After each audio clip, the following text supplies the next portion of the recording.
Okay, let's explore these two different true or false statements and see if we can come up with the right answer. All right, the first one you can see on the screen right here. Assume that the risk-free rate is 5%, the stock has a negative beta, and its required rate of return under the capital asset pricing model, or CAPM, would be less than 5%. All right, so let's get started. We'll start off with this base case. The risk-free rate is 5%. We'll assume the beta is 1 and the market risk premium is 3%. So using the formula that's provided here, if we just do our simple math, take the value in cell B12 plus B13 times B14, we see that the expected rate of return is 8%. Okay, so now we're assuming the stock has a negative beta. Let's make the beta -1. A perfect -1. And we see the expected return drops.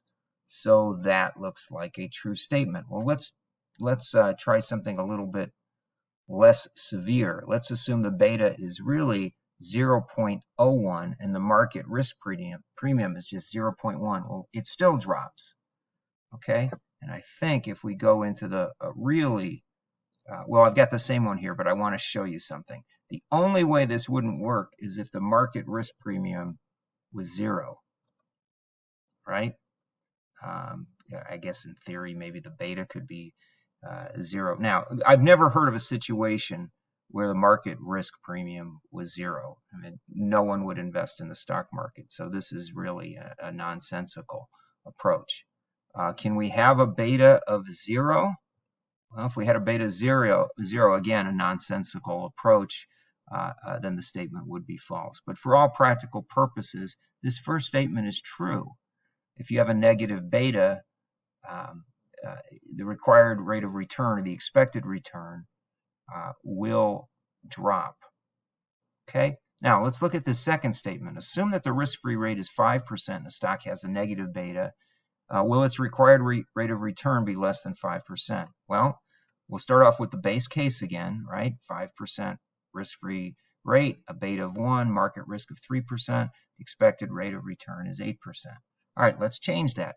Let's make beta drop 0.8, right? All they're saying is assume a stock has a negative beta. Oh, I don't want to make this say negative beta. This has a beta of less than 1. Sorry, has a beta of less than 1. Let me type that correctly.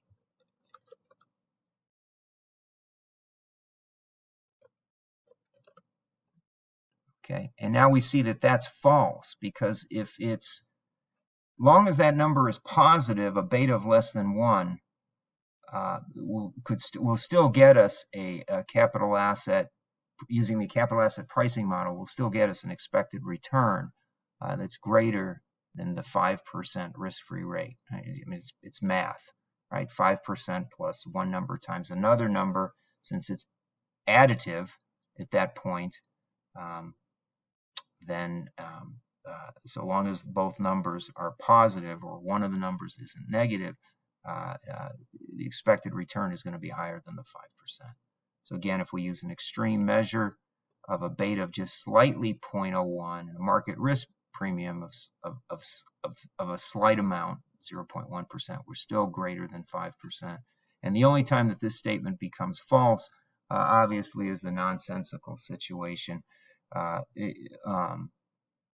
Well, actually, this one isn't so nonsensical. We could have a stock that has a negative beta and a small market risk premium, and then the number would drop. But the statement is still false, because this statement is saying assume that the risk-free rate is 5% and the stock has a beta of less than 1. So it would have to be a negative beta in order for that statement to be false. Okay, so if the risk-free rate is 5% and the stock has a beta of less than 1, the capital asset would be less than 5%. That's not true. It's not true in all the cases where beta is less than 1 but greater than 0.